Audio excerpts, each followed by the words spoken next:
이제 설교 제목이 은혜, 이제 과감하게 믿고 이제 버릴 수 있는 힘이라는 제목 가지고 하나님의 말씀을 전하도록 하겠습니다. 우리가 성도답게 살아가려면 은혜가 있어야 돼요. 은혜가 없으면 성도가 성도답게 살지 못해요. 교회가 교회다워질 수 있으려면 은혜가 있어야 돼요. 교회가 세상과 다른 게 뭡니까? 하나님의 은혜가 있는 곳이잖아요. 하나님의 은혜가 있을 때 교회가 교회다워지고 하나님께 존귀하게 쓰임받는 삶 될 수 있다는 것을 잊지 마셔야 되고, 우리가 이 하나님의 은혜는 내가 열심히 노력해서 받는 것보다는 위로부터 주어지는 것이기 때문에 이 은혜가 얼마나 소중한지를 알고 하나님께서 은혜를 달라고 요청하는 사람들에게 은혜의 단비를 부어주신다는 것을 잊어버리지 마시고 살아가셔야 됩니다.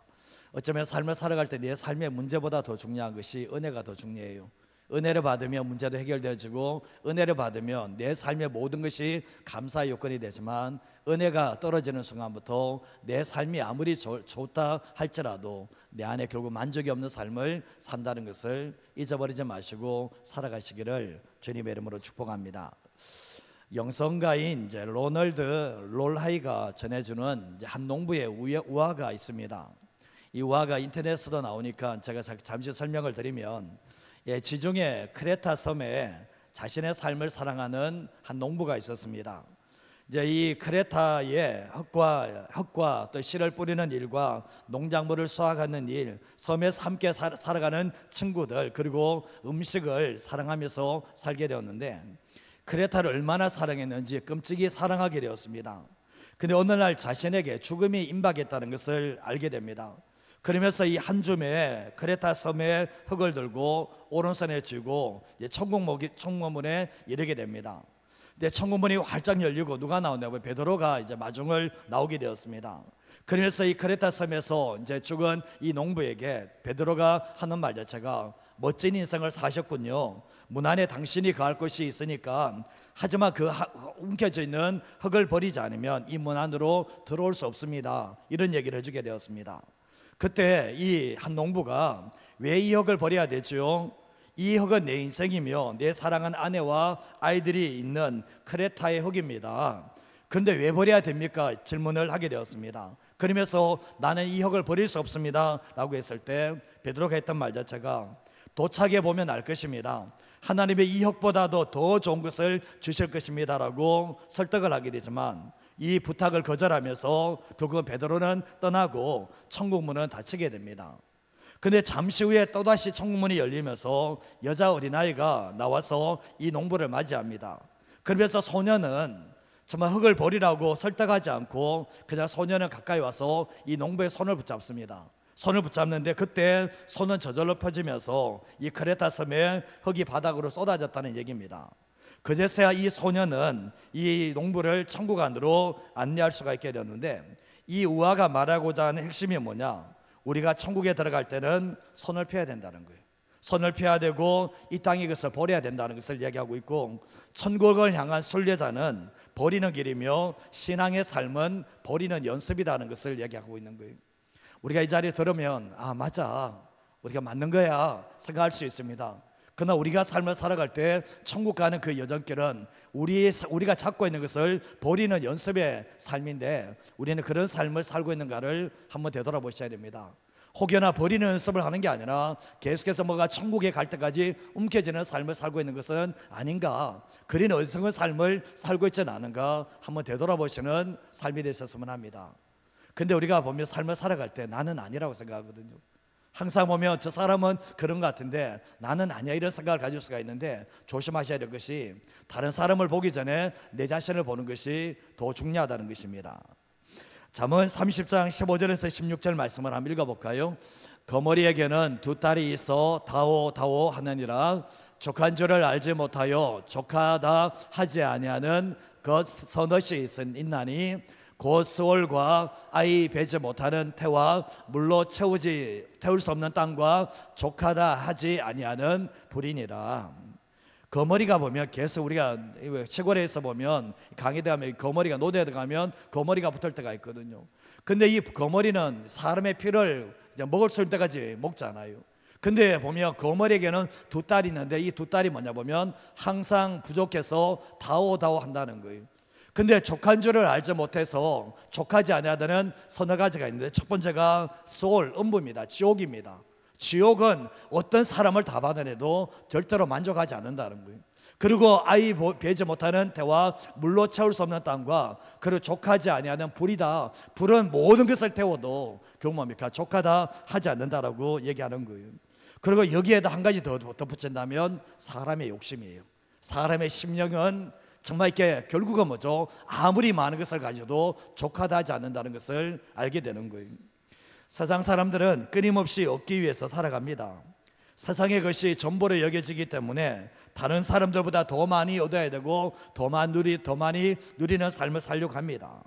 근데 더 얻는 목적이 나누기 위해서 그런 게 아니라 더 얻는 목적이 자기를 채우기 위해서 얻는 삶을 살게 됩니다. 그렇다면 예수 믿는 사람은 어떤 삶을 살아가야 되는가? 세상에 믿지 않은 사람들이 이런 삶을 산다면 예수님을 만났고 참 하나님의 자녀가 된 사람들은 어떤 삶을 살아가야 되는가? 우리는 해답을 알고 있어요. 물론 우리가 예수님을 믿는 사람들도 주님의 은혜와 주님의 축복과 주님의 응답, 주님의 기적들을 경험하는 것이 중요합니다. 이게 잘못된 게 아니에요. 근데 우리가 가만히 생각해 보면 하나님의 살아계심을 확신하는 데는 이것들이 우리의 삶에 중요하다는 것을 알게 되는데, 그러나 예수 믿는 사람들은 신앙의 눈이 떠여지면서 이 세상이 전부가 아니라는 것, 그리고 영원한 본향 천국을 바라보면서 이 세상을 살아가는 순례자의 삶을 살고 있다는 것에 눈이 떠여지지 않으면 세상 사람들처럼 살아가게 된다는 것입니다. 우리가 보화를 땅에 쌓아두는 삶이 아니라 하늘에 쌓아두라고 예수님 말씀을 하셨는데, 신앙의 눈이 열려진 사람, 영적 눈이 열려진 사람은 보화를 하늘에 쌓는 삶을 살게 되지만, 신앙의 눈이 열려지지 않은 사람은 끊임없이 이 땅에 쌓는 삶을 살아가게 된다는 겁니다. 한마디로 얘기하면 정말 우리는 청지기의식으로 살아가야 되는데 소유의식을 가지고 살아갈 수 있는 그 모습이 있다는 겁니다. 우리가 보면 땅의 것을 더 얻기 위해서 살아가는 삶이 아닙니다. 우리는 정말 하늘의 것을 더 얻기 위해서 살아가는 삶인데, 이 땅의 것을 버리지 않으면 하늘의 것을 얻을 수 없다는 것을 기억하시면서 살아가셔야 되는 거예요. 오늘 우리가 출애굽기 2장 말씀을 읽었지만 레위 사람 아드람과 요게벳이 결혼을 했거든요. 레위 사람이거든요. 결혼을 해서 세 번째 아이를 임신했습니다. 정말 세 번째 아이를 미리암이 있고 아론이 있고 세 번째 아이가 이제 모세가 태어나는 장면을 보게 되는데, 근데 때마침 애굽 왕 바로가 남자 아기가 태어나면 다 죽여버리라 그랬거든요.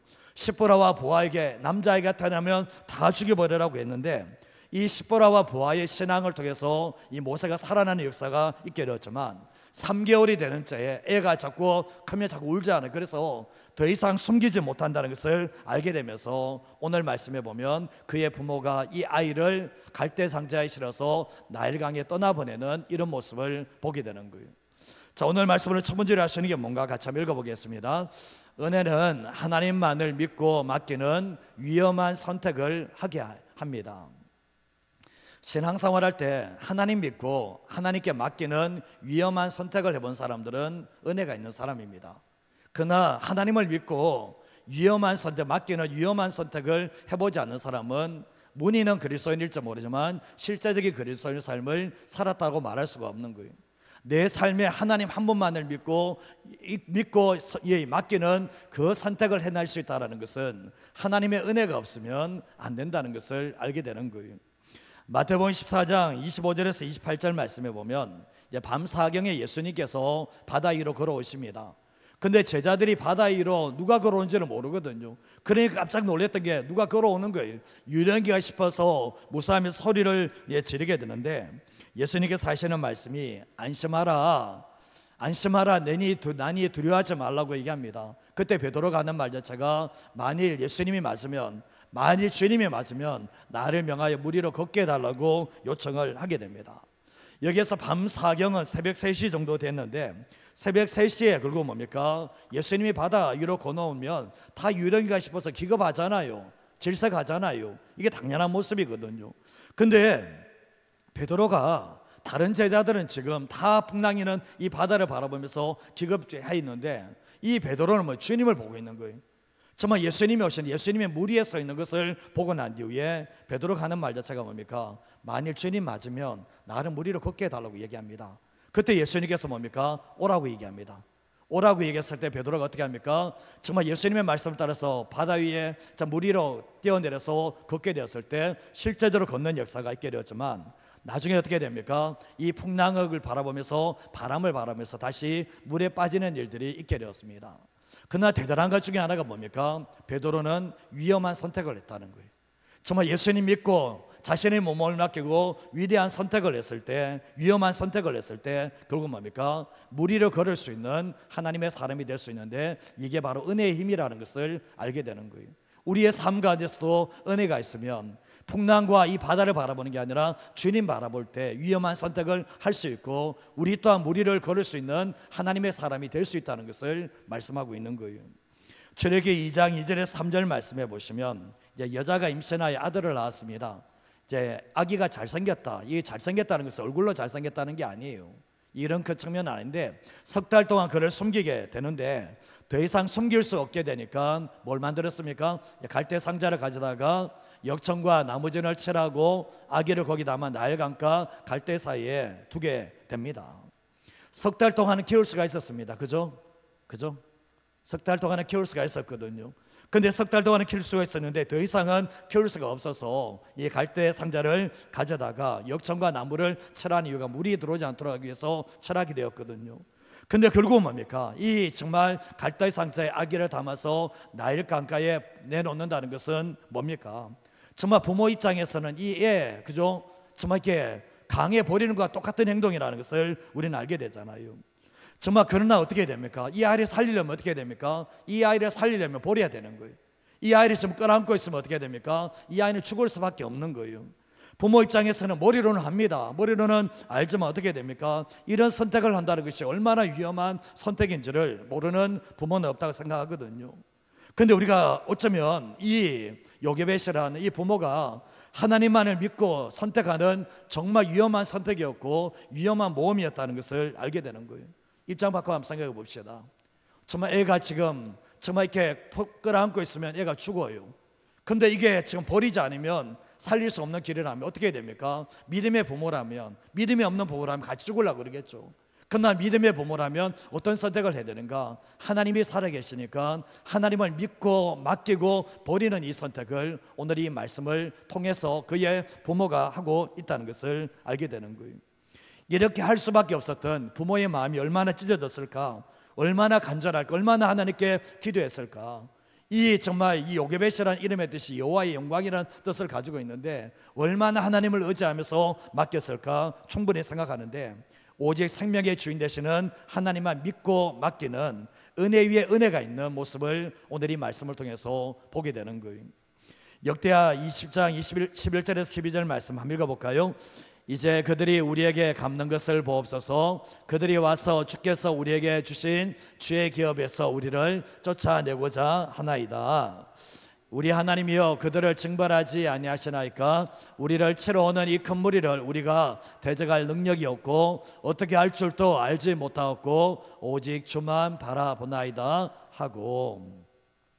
유다 여호사밧 왕 때에 일어난 일인데, 모압 사람들이, 암몬 사람들이, 마온 사람들이 쳐들어오게 되었습니다. 그때 여호수아시 온 백성에게 함께 금식하며 기도하자고 선포를 하게 되는데, 근데 마지막 구절 한번 보세요. 12절 말씀에 보면 대적할 힘도 없고 우리가 어떻게 할지도 모르고 그때 뭘 선택합니까? 오직 주만 바라보겠다는 거예요. 그러면서 하나님 앞에 적들이 쳐들어오는데도 위험한 선택을 하는 게 뭐냐면 금식하며 기도하는 선택을 하는 모습을 보게 되는 겁니다.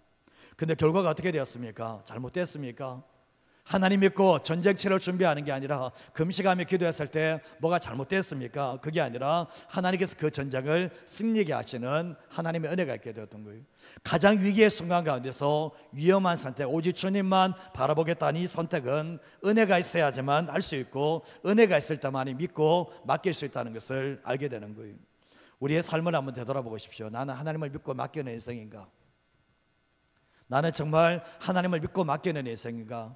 내 인생 가운데서도 요게벳이 어머니라면 내 자녀를, 내 이 핏덩이 아이를 하나님께 맡기고 버릴 수 있는 하나님의 사람이 되는 건가 한번 질문해 보셔야 되고, 아니면 여전히 하나님의 존재가 믿기지 않기 때문에 하나님께 맡기지 못하는 그러한 인생을 살아가지는 않는가 한번 질문해 보시며 살아가셔야 됩니다.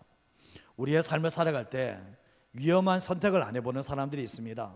내 삶에 어쩌면 벼랑 끝에 한번 써보고 거기에서 모든 것 다 내려놓고 하나님만 바라보겠다는 그런 믿음의 선택을 통해서 하나님께서 우리의 삶을 인도해 나가신다는 것을 기억하신다면, 우리의 믿음은 저절로 생겨나는 게 아니에요. 하나님께서 우리 인생에 절대절명의 위기 속으로 몰아넣는 이유가 뭐냐 보면, 거기에서만 하나님만 바라볼 수 있도록, 하나님만 의지할 수 있도록 우리의 인생을 이끌어간다는 것을 잊어버리지 마시고 살아가는 하나님의 사람 되시기를 바랍니다. 그곳에서 우리의 신앙이 성숙되어진다는 건 잊어버리지 마시고, 우리의 삶을 살아갈 때 결국은 뭡니까? 하나님의 은혜를 받아야 될 게 뭐냐 보면, 하나님의 은혜가 있을 때 오직 하나님만을 믿고 맡길 수 있는 정말 위험한 선택까지도 감수할 수 있다는 것을 잊어버리지 마시고 살아가시기를 주님의 이름으로 축복합니다. 두 번째로 하시는 게 뭔가 같이 한번 읽어보겠습니다. 은혜는 생명을 버림으로 영원한 생명을 얻게 합니다. 육신의 생명을 버림으로 영원한 생명을 얻게 하는 것들이 오늘 말씀에 나오는데, 부모에게는 항상 자녀가 사랑스러운 존재입니다. 근데 반면 조심하셔야 할 것이, 부모에게 자녀는 하나님보다 더 사랑할 수 있는 위험스러운 존재라는 거예요. 이 두 가지 다 가지고 있습니다. 정말 이 자녀에게는 너무 하나님의 주신 자녀가 사랑스러운 자녀지만, 이 자녀를 사랑하면서 주님보다 더 사랑할 수 있는 위험 요소가 자녀들의 부모에게 있다는 것을 잊지 마셔야 되는데, 예수님께서 하셨던 말씀이, 자녀들을 나보다 더 사랑하는 사람 내게 합당하지 않다. 나는 그 사람 좋아하지 않는다. 그게 왜냐하면 우상 숭배라는 것을 알게 되는 거예요. 우리가 경계선을 참 잘 지켜야 되는데, 하나님께 맡겨야 되는데, 내가 책임지려고 하면 결국 뭡니까? 부모가 자녀를 하나님께 내려놔야 되는데, 하나님께서 내려놓으면 주님이 책임져 주는데, 부모가 끌어안고 있으면 하나님이 손을 떼버려요. 하나님이 손을 떼버리는 거예요. 정말 주님이 하시는 말씀, 오늘 말씀도 나오지만, 하나님께 자녀를 맡기면 하나님께서 영원한 생명의 길로 인도하시지만, 하나님께 맡긴 자녀는 하나님께 책임지지만, 부모가 그 자녀를 책임지겠다고 하는 순간부터 그 자녀가 영원한 생명을 못 얻을 수 있다는 것을 말씀하고 있는 거예요. 오늘 말씀이 모세도 그렇지 않습니까? 부모가 자녀를 하나님께 맡겨요. 한나도 마찬가지지 않습니까? 어렸을 때 하나님께 자녀를 달라 기도하고 그 자녀를 성전에 이제 놔둡니다. 그리고 성전에서 놔둡니다. 이게 뭐냐 보면, 하나님의 자식이니까 하나님께 책임져 달라고 맡겨버립니다. 근데 그 자식이 잘못 컸습니까? 그 자식이 잘못된 길로 갔습니까? 그건 아니라는 것을 알게 되잖아요. 결국 뭡니까? 한나도 하나님의 주신 것이, 하나님의 주신 자녀가 내 소유가 아니라는 거예요. 이 오늘 본문에 나온 또 정말 이 아드람과 이 요국벳도 하나님의 주신 것은 내 소유가 아니라는 거예요. 내 소유가 아니기 때문에 맡겨드렸을 때 뭡니까? 나중에 영원한 생명을 얻게 되고 위대하게 쓰임받는 모습을 보게 되는 거예요. 근데 부모님들이 자녀들을 하나님께 맡기지 않으면 자녀들을 불신자로 키우게 되어 있습니다. 내가 아무리 믿음의 자녀라 할지라도 하나님보다 자녀를 더 사랑하는 사람들은 자녀들의 불순자의 길을 가게 되고 하나님께 쓰임받는 길을 가지 못한다는 것 또한 오늘 이 말씀을 통해서 깨달으셔야 된다는 거예요. 현대인의 성경에서는 2장 4절에서 5절 말씀 이렇게 되는데 한번 읽어보겠습니다. 그리고 그 누이는 그 아이가 어떻게 되는지 보려고 멀리 서서 지켜보고 있었다. 그때 마침 바로의 딸이 목욕을 하려고 강으로 내려왔으며 그녀의 시녀들은 강변을 거닐고 있었다. 그 상자를 보고 시녀를 보니 그것을 가져오게 하였다. 자, 이 말씀을 보시면 5절 말씀에 그때 마침 이게 하나님의 은혜거든요. 정말 만약 가만히 생각해 보면 이 좀 아기를 버리지 않았다면, 강에 떠내려 버리지 않았다면 어떻게 됩니까? 하나님의 역사는 안 와요. 근데 결국 뭡니까? 위험한 선택을 하니까 뭡니까? 그때 마침 정말 그저 아기를 보냈을 때 그때 마침 바로의 딸이 목욕을 하러 내려오게 되었던 거죠. 결국은 뭡니까? 끌어안고 있으면 아기는 죽지만 과감하게 하나님을 믿고 맡겼을 때 어떻게 합니까? 또 내려보냈을 때 어떻게 합니까? 하나님의 역사가 찾아오게 되었는데, 하나님은 바로의 딸을 통해서 살려주시는 하나님의 역사가 있게 되었던 거예요. 근데 이제 출애굽기 2장 9절과 10절 말씀에 보면 바로의 딸이 그에게 말합니다. 정말 근데 누구에게 말하나 보면 이제 모세의 어머니 요게벳에게 정말 그 얘기하는 말, 이 아기를 데려다가 나를 위해서 젖을 먹이라, 내가 그 싹을 주겠다고 하는데 여인의 아기를다가 이제 젖을 먹이는 일들이 있게 되었습니다. 근데 이 아기가 자라며 바로의 딸에게 데려가니 그가 그의 아들이 됐다라고 말씀하며 그가 그의 이름을 모세라 하여 이르되 이는 내가 그를 물에서 건져냈다라고 말씀을 하고 있는 거예요. 모세라는 이름은 하나님이 지은 이름이 아니에요. 모세라는 이름은 부모님이 지은 이름도 아니에요. 모세라는 이름은 바로의 공주가 이름을 지었습니다. 물에서 건져냈다는 이름으로 이름을 지게 되었는데, 근데 결국은 뭡니까? 오늘 말씀해 보면 정말 버리지 않았으면 생명을 얻을 수 없지만 버림으로 말미암아 결국 생명을 얻는 역사가 있게 되었던 거예요. 근데 나중에 뭡니까? 이 모세가 하나님의 생명을 얻게 되고 하나님께 위대하게 쓰임받는 이스라엘을 구원하는 지도자가 됐다는 것을 너무나 잘 알고 있는데, 모든 과정 속에서 하나님이 역사하셨는데 그 첫 관문이 뭐냐 보면 십보라와 부하를 통해서 살려준 것도 있지만 그 부모가 이 자녀가 내 자녀이기보다는 하나님의 생명이라는 것을 알고 믿고 맡겼을 때 이런 역사가 일어났다는 것을 우리는 충분히 알 수가 있게 되는 거예요. 근데 결국은 뭐냐 보면 나중에 잘 아시다시피 정말 이 모세의 어머니 또한, 부모님 또한 뭡니까? 이 자녀를 볼 때마다 어떻겠습니까? 이 자녀는 잃었다가 다시 찾은 생명인 거예요. 이 자녀는 내 생명이기 전에 하나님께서 책임지는 생명이라는 의식 가지고 자녀를 양육해서 그것이 분명하다는 것을 알게 되는 거예요. 예수님께서 마태복음 10장 31절에서 39절 말씀 한번 읽어볼까요? 아버지나 어머니를 나보다 더 사랑하는 자는 내게 합당하지 아니하고 아들이나 딸을 나보다 더 사랑하는 자도 내게 합당하지 아니하며 또 자기 십자가를 지고 나를 따르지 않는 자도 내게 합당하지 아니하니라. 자기 목숨을 얻는 자는 잃을 것이요 나를 위하여 자기 목숨을 잃는 자는 얻으리라. 주님이 이 말씀을 하시잖아요. 예수님이 얼마나 부담스러운 얘기를 하시나 보면 네 자식이 나보다 더 사랑스럽니? 너 내게는 합당하지 않아. 너의 십자가를 지기 전부터 너의 가족들보다 내가 더 사랑스럽지 않아, 내가를 더 귀중히 여기지 않으면 너는 내게 원하는 사람이 되지 못해. 주님 손을 거버립니다. 아무리 자녀가 사랑스럽고 아무리 부모가 귀하다 할지라도 하나님 자리를 대신할 수는 없는 거예요.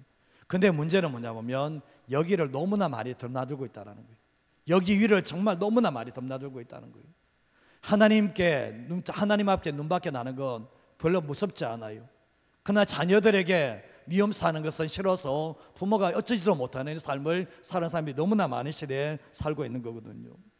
우리가 잊지 마셔야 할 게 자기 목숨을 얻는 자는 잃을 것이고 잃는 자는 얻게 될 거라고 말씀하셨는데, 요한복음 10장 14절에서 15절 말씀에 나는 선한 목자라 나는 내 양을 알고 양도 나를 아는 것이 아버지께서 나를 아시고 내가 아버지를 아는 같이 나는 양을 위하여 목숨을 버린다라고 말씀하고 있거든요.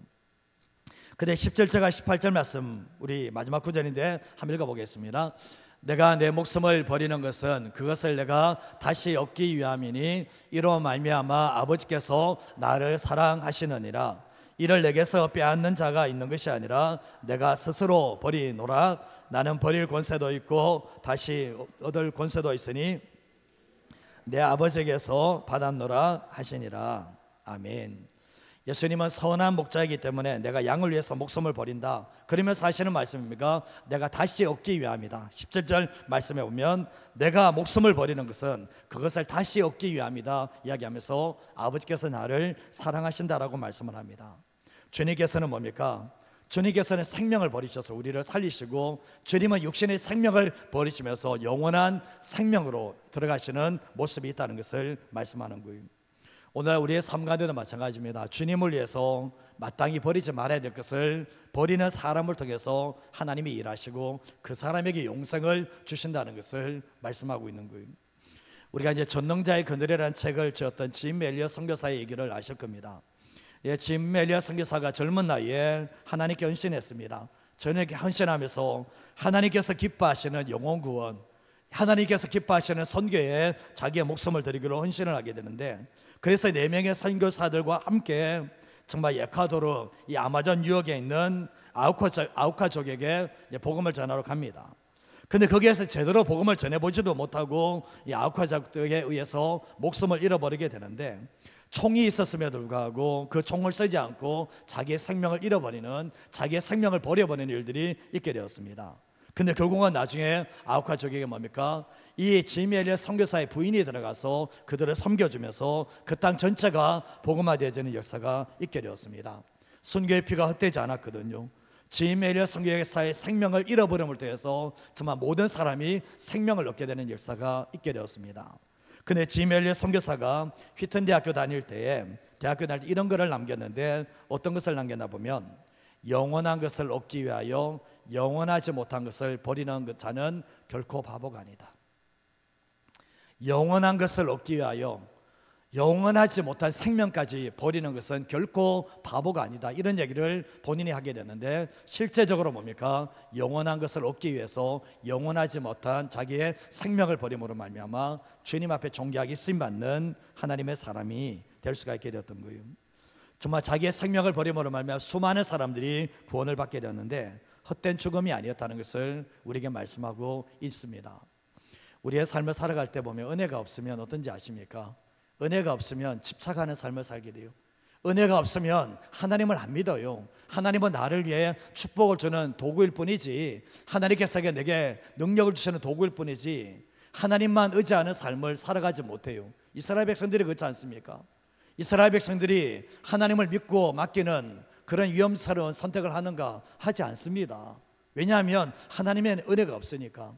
또한 더 나아가서 우리가 하나님의 은혜가 있으면 우리가 뭡니까? 생명을 버림으로 통해서 영원한 생명을 얻는 삶을 살게 되지만, 우리의 삶에 보면 참 하나님을 믿고 과감하게 버리지 않음으로 통해서 결국은 우리는 세상 속에서 하나님의 자녀답게 살아가지 못할 때가 참 많이 있다는 것을 깨닫게 됩니다. 오늘 우리가 이 말씀을 들으면서 한번 생각해 보시기 바랍니다. 나는 지금 어떤 삶을 살았고 나는 앞으로 어떤 삶을 살 것인가? 오늘 우리가 이 요셉의, 이 부모님의 이 심령을 한번 생각해 보시며, 나는 정말 이런 선택을 할 수 있는 하나님의 사람인가? 신앙의 위대성은 버림에서 나옵니다. 버리지 않으면 그 사람의 신앙은 아니거든요. 다른 사람이 아무리 겉모습이 화려하고 아무리 사람이 다른 사람을 권면하고 상담하게 해준다 할지라도 자기 자신은 못 속여요. 자기 자신을 못 속여요. 그래서 저도 그렇고 여러분도 그렇고 오늘 이 말씀을 보시면서 다시 한번 우리가 결단하셔야 됩니다. 하나님, 이 땅 자체가 천국을 가는 이 연습의 시간이라는 것을 잊어버리지 말고, 오늘 말씀에 우리의 삶 속에 철저하게 하나님만 믿고 하나님께 맡기며 버릴 수 있는 위험한 선택을 할 수 있는 하나님의 사람 되기를 위해서 기도하시고, 우리가 정말 우리의 생명을 주님을 위해서, 주님이 자기의 생명을 버리셨다면 우리의 삶을 살아갈 때도 내가 가장 소중한 것이라 할지라도 정말 영원한 생명을 얻기 위해서 오늘 말씀처럼 자녀보다도 하나님을 더 사랑하기 때문에 자녀를 내려놓을 수 있는 하나님의 사람이 됨으로 말미암아 우리의 가정의 구원의 역사가 일어나며 또 주변 사람들을 살려낼 수 있는 하나님의 사람으로 서나가기를 주님의 이름으로 축복드립니다. 이 시간 같이 내려놓음